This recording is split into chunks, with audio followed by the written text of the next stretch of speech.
அனைவருக்கும் வணக்கம்.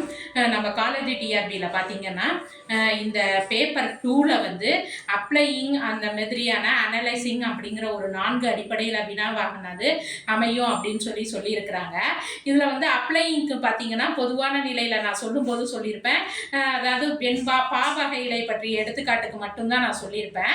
அது பாவகையில் மட்டும் இல்லாமல் என்ன பண்ணியிருக்கலாம்னு சொல்லியிருக்கிறாங்கன்னா, சில தொடரமைப்பு சொற்றொடர்களை கொடுத்து அதுலேருந்து நம்ம சில சொற்றொடர்பு அதாவது தொடரமைப்பு விதிகளை வந்து நமக்கு உருவாக்கி கொடுக்கறதன் அடிப்படையிலையும் நமக்கு என்ன வைக்கலாம்னு சொல்லி பார்த்தீங்கன்னா இதானது வரலாம் அப்படின்னு கொஸ்டின் ஆனது வரலாம் அப்படின்னு சொல்லிட்டு பார்க்கலாம். அதாவது இதில் பார்த்தீங்கன்னா நம்ம தொடரமைப்பு விதிகள் அப்படின்னு சொல்லிட்டு எதில் பார்த்துருப்போம் அப்படின்னு சொல்லி பார்த்தீங்கன்னா, சக்திவேல் ஐயா புத்தகத்தில் வந்து பார்த்தீங்கன்னா தமிழ் சொற்றொடர் அமைப்பு வரலாறு அப்படின்னு சொல்லிட்டு ஒரு டைட்டில் இருக்கும். அந்த டைட்டிலில் நம்ம வந்து சில விதிகளை வந்து கொடுத்து தொடர்களை வந்து உருவாக்க சொல்லியிருப்பாங்க. அதில் பார்த்தீங்கன்னா இதில் வந்து என்னன்னு சொல்லி பார்த்தீங்கன்னா, நம்ம உங்களுக்கு அந்த எடுத்துக்காட்டை சொன்னால் ஈஸியாக புரியும். ஒரு அம்பிகாவதி அமராவதியை கண்டான் அப்படின்னு சொல்லிட்டு ஒரு எடுத்துக்காட்டு ஒரு இது வந்து ஒரு கொடுத்துருப்பாங்க. அதாவது ஒரு தொடரமைப்புலேருந்து எப்படி உருவாக்குறது அப்படின்னு சொல்லிட்டு. அப்போ சில விதிகளை கொண்டு பல வாக்கியங்களை உருவாக்கும் தொடரியல் வாக்கியங்கள் அப்படின்னு சொல்லிட்டு ஒரு மாற்று. இதுல வந்து மாற்று விதிகள் மூலமாக எப்படி செயல்படுது, தொடரமைப்பு பகுதி எப்படி செயல்படுது அப்படிங்கிற மாதிரிலாம் நிறைய வந்து அதுல வந்து சொல்லி இருப்பாங்க.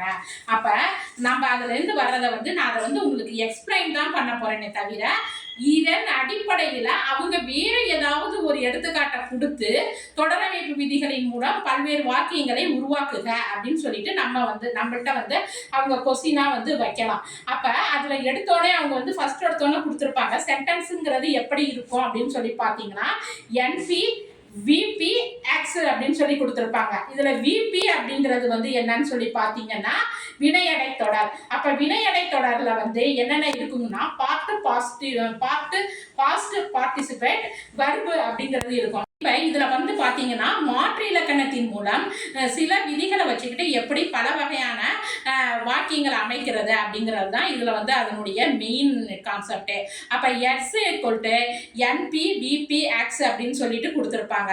அதில் என்பிங்கிறதுனா பெயரடை தொடர். அப்போ பெயரடை தொடருக்கு முன்னாடி டிஇடி அப்படின்னு சொல்லி கொடுத்துருப்பாங்க. அந்த டிஇடி அப்படிங்கிறதுக்கு என்ன அர்த்தம் சொல்லி பார்த்தீங்கன்னா டிட்டர்மைனர் அப்படின்னு சொல்லி அர்த்தம். அதாவது டிட்டர்மைனர்னா என்ன அர்த்தம் அப்படின்னு சொல்லி பார்த்தீங்கன்னா அடை கொலி அப்படின்னு சொல்லிட்டு அர்த்தம். அதாவது இந்த அடைன்னு சொல்றாங்களா, வினையடை பெயரடைன்னு சொல்றாங்கல்ல, அந்த மாரி வர ஒரு சொல்லாக்கம் தான் வந்து பார்த்தீங்கன்னா அடைகொலி அப்படிங்கிறது அர்த்தம். அப்ப என்பி பெயரடை தொடர் அப்படிங்கிறது ஒரு அடைகொலி இருக்கும். அதுக்கு பக்கத்துல என்ன இருக்கும், என்னங்கிறது இந்த இடத்துல பெயர். அடுத்து விபிங்கிறது என்னன்னு சொல்லி பார்த்தீங்கன்னா வர்பு பிரேஸ்னா வினையடை தொடர் அப்படின்னு சொல்லிட்டு பார்த்துக்காங்க. அதுல வினையடை தொடர்ல முதல்ல என்ன இருக்குன்னு சொல்லி பார்த்தீங்கன்னா என்பி. இந்த என்பிங்கிறது இந்த இடத்துல என்னன்னு சொல்லி பார்த்தீங்கன்னா நவுன் பிரேஸ் பிளஸ் வர்பு இருக்கும். அடுத்து ஏயுஎக்ஸ்ன்னு ஒன்று கொடுத்துருக்குறாங்க. ஏயுஎக்ஸ்னா என்னது, அதனுடைய டென்ஸ், அதாவது அது இறந்த காலமா நிகழ்காலமா எதிர்காலமா அப்படிங்கிறது. அந்த டென்ஸுங்கிறத கீழே பாஸ்ட்னே கொடுத்துருப்பாங்க. டிட்டர்மைனர் அந்த அடைகொலின்னு சொல்ல பார்த்தீங்களா, அதற்கு பேர் தான் என்னது, அந்த ஒரு அப்படிங்கிறதுக்கு பேர் தான் அடைகொலி. அடுத்து நவுனுங்கிறது இதுல என்னன்னு சொல்லி பார்த்தீங்கன்னா அம்பிகாவதி அமராவதி. வர்புங்கிறது என்னன்னு சொல்லி பார்த்தீங்கன்னா காலுங்கிறது தான் இதுல வர்பு அப்படிங்கிறது வருது. இதுல இந்த டிட்டர்மைனர் அப்படிங்கிறத நம்ம எவ்வளவுக்கு எவ்வளவு சரியா புரிஞ்சுக்கிறோமோ அதன் மூலமாகத்தான் நாம இதுல வாக்கியங்களை வந்து உருவாக்க போறோம். அப்ப இந்த டிட்டர்மைனர் அப்படிங்கிறது எப்படி, இந்த டிட்டர்மைனரை வச்சுக்கிட்டு நம்ம எப்படி 18 வகையான வாக்கியங்களை உருவாக்க போறோம் அப்படிங்கிறது தான் மாற்று இலக்கணத்தினுடைய சிறப்பே ஆகும். இதை வந்து நானும் நிறைய வகுப்புகள்ல படிச்சிருக்கிறேன், நிறைய ஒரு சென்டர்ல கூட படிச்சிருக்கிறேங்க. ஆனா இது எப்படி வந்துச்சுன்னு சொல்லுங்கன்னு கேட்டா யாருமே சொல்ல மாட்டாங்க. என்ன தெரியுமா சொல்லுவாங்க, அது அப்படியே திரும்ப திரும்ப தாமா வந்திருக்குது, அதை அப்படியே பார்த்து படிச்சுக்கங்க. அதை அப்படியே பார்த்து படிச்சுக்கங்கன்னா எல்லாரும் என்ன சொல்றாங்களா, மனப்பாடம் பண்ண சொல்றாங்களா? கிடையாது, அது ரொம்ப தவறுங்க. இந்த மாற்றிலக்கணத்தின் மூலமாக எப்படி விதிகளை உருவாக்கி 18 வாக்கியங்களை உருவாக்குறோம் அப்படின்னு சொல்லிட்டு இதை எந்த வாத்தியாருமே நமக்கு வந்து கரெக்டா எக்ஸ்பிளைன் பண்ணி சொல்லவே கிடையாது. எனக்கு வந்து யாருமே சொல்லி கொடுக்கலங்க. அதுக்கப்புறமே ஒவ்வொரு அடிப்படையா அதுல போய் பூந்து அதுல என்ன இருக்கு ஏது இருக்குது அப்படின்னு சொல்லிட்டு, ஏன்னா எனக்கு நிறைய சொல்லி கொடுத்தாங்க, அதெல்லாம் நான் வந்து தவறுனே சொல்லல. ஆனா இந்த இது எப்படி வருது அப்படின்னு சொல்லிட்டு எனக்கு வந்து சுத்தமா புரியவே இல்லை. அப்புறம் இந்த அடைமொழியினுடைய பயன்பாடு என்ன அப்படின்னு அது தொடர்பான ஆய்வு கட்டுரைகளை படிச்சதுக்கு அப்புறமேல தான் இந்த எடுத்துக்காட்டை எப்படி உருவாக்குனாங்க அப்படிங்கிற வந்து ஒரு சிம்பிளான ஒரு லாஜிக்கே நமக்கு வந்து புரியப்பட்டுச்சு. அதே மாதிரி பாத்தீங்கன்னா இந்த ஒரு அந்த அப்படிங்கிற ரெண்டு அடைமொழியையும் எப்படியெல்லாம் சேர்க்கலாம் அப்படிங்கிறதுக்கான ஒரு சிம்பிள் வாய்ப்பாடு உருவாக்கிக்கிறத பாருங்க. முன்னாடி அதாவது அம்பிகாவதி அப்படிங்கிற வாக்கியம் தொடங்குறதுக்கு முன்னாடி ஒரு அந்த அப்படிங்கிற ரெண்டு அடைமொழியை பயன்படுத்தணும். அதற்கப்புறம் அம்பிகாவதிங்கிறது ஆண்பால், அமராவதிங்கிறது பெண்பால். அது கண்டான்கிற ஆண்பால் வினையை கொண்டு முடிஞ்சிருக்கு. அந்த சூழ்நிலையில இடையில ஒரு தடவை ஒரு அந்த அப்படிங்கிற அடைமொழியை போட்டு முடிச்சுக்கணும்.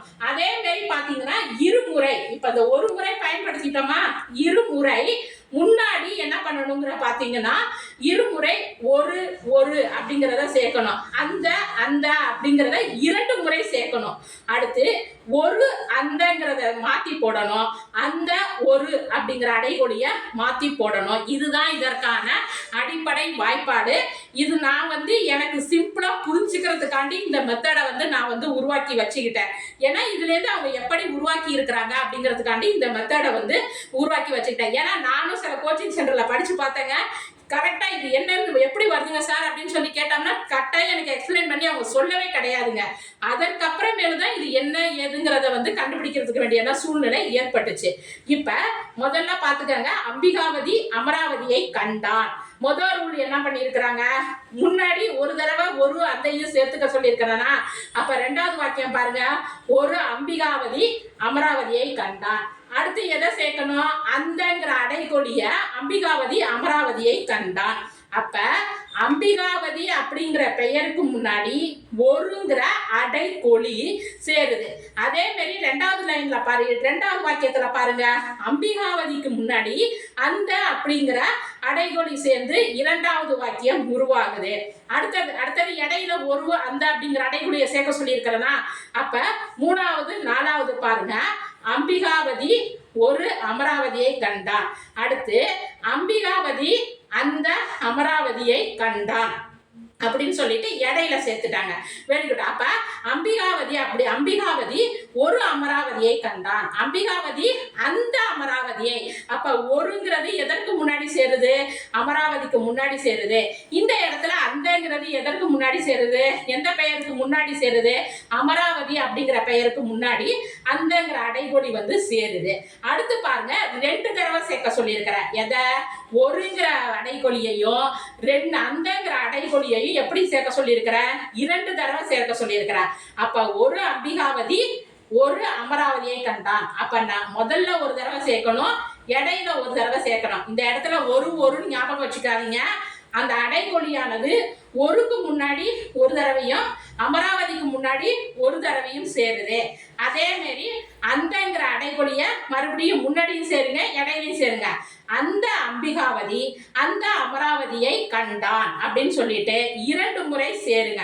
அடுத்து 2 முறை சேருங்க. அடுத்து பாருங்க, ஒரு அம்பிகாவதி அந்த அமராவதியை கண்டான். அப்ப ஒருங்கிறது அம்பிகாவதிக்கு அடைமொழியா வருது, அந்தங்கிறது அமராவதிக்கு அடைமொழியா வருது. அடுத்த வாக்கியம் பாருங்க, அந்த அம்பிகாவதிங்கிறது ஒரு அமராவதியை கண்டான். அப்படியே மாத்தி பாடுங்க, ஒருவையும் அந்தவையும் ஒருவையும் அப்படியே கிராஸா மாத்தி போட்டு பாருங்க. அப்ப அந்த அம்பிகாவதி ஒரு அமராவதியை கண்டான் அப்படின்னு சொல்லிட்டு நமக்கு ஒரு வாக்கியம் கிடைக்குது. இது அப்படியே இது வந்து நமக்கு அடிப்படையிலான முதல்ல எடுத்தோன்னா ஆண்பால் வினைமுற்ற கொண்டு முடிகின்ற ஒரு இதுக்கு. அடுத்து இது அப்படியே பெண்பாலுக்கு மாத்துங்க. அமராவதி அப்படிங்கிறது வந்து என்னது, பெண்பால். அதை அடுத்து வந்து யாரு, அம்பிகாவதியை கண்டான். மேலே சொன்னபடியே தான் ஒரு அந்தங்கிறத முன்னாடி சேர்த்துக்காங்க. ஒரு அமராவதி அம்பிகாவதியை கண்டால், அந்த அமராவதி அம்பிகாவதியை கண்டால். அடுத்து பாத்தீங்கன்னா இது இடையில சேர்க்கணும். இடையில சேர்க்கணும். அந்த அமராவதி ஒரு அம்பிகாவதியை கண்டால், அமராவதி அந்த அம்பிகாவதியை கண்டால் அப்படின்னு சொல்லிட்டு இடையில சேர்த்துக்காங்க. இதுல அடைகொலி, அதாவது அடைகொலிங்கிறது தான் முக்கியம். அடுத்து ஒரு அமராவதி ஒரு அம்பிகாவதியை கண்டால், அப்ப ஒருங்கிற அடைகொலியே அமராவதிக்கும் சேருது அம்பிகாவதிக்கும் சேருது. அடுத்து பாத்தீங்கன்னா அடுத்து பாத்தீங்கன்னா அந்த அமராவதி அந்த அம்பிகாவதியை கண்டால் அப்படின்னு சொல்லிட்டு பாருங்க. அப்ப அந்த அமராவதி அந்த அம்பிகாவதிங்கிறது அந்தங்கிற ஒரு அடைக்கொலியே ஆண்பால் பெயரோடையும் சேருது பெண்பால் பெயரோடையும் சேருது. அடுத்து அது அப்படியே ஏற்கனவே கிராஸ்ல போட சொன்னல அதே மாதிரியே போட்டுக்காங்க.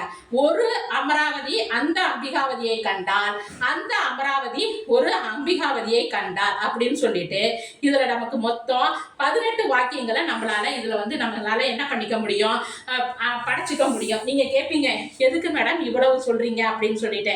அவங்க அப்ளைன்னு சொல்லிட்டு நம்மள்கிட்ட ஒரு 4 வார்த்தைகளை இந்த மாதிரி கொடுத்த, அதாவது இரண்டு பெயர் சொற்களையும் ஒரு வினை சொல்லையும் கொடுத்துட்டு அவங்க அதற்கு ஏற்ற மாதிரி வேற ஏதாவது ஒரு அடைக்கொலிகள்ங்கிறது நல்ல பெரிய சிறிய அந்த இந்த அப்படின்னு எப்படி வேணாலும் அடைக்கொலிகள்ங்கிறது அமையலாம், அல்லது எப்படி வேணாலும் அமையலாம். அப்படிப்பட்ட சூழ்நிலையில அவங்க ஏதாவது ஒரு 2-3 அடைக்கொலியை கொடுத்துட்டு ஏதாவது 2 பெயர்களை கொடுத்துட்டு ஒரு வினையை கொடுத்துட்டு இதுலேருந்து நமக்கு எதை உருவாக்கி கொடுங்க, மாற்று இலக்கணத்தின் அடிப்படையில வாக்கியங்களை உருவாக்கி கொடுங்க அப்படின்னு ஒரு கொஸ்டின் கேட்டாங்கன்னா நமக்கு ரொம்ப சிம்பிளான விஷயம் தான். அடிப்படையை புரிஞ்சுக்கிட்டோம்னா நம்ம எப்படி வேணாலும் எழுதிட்டு போகலாம்.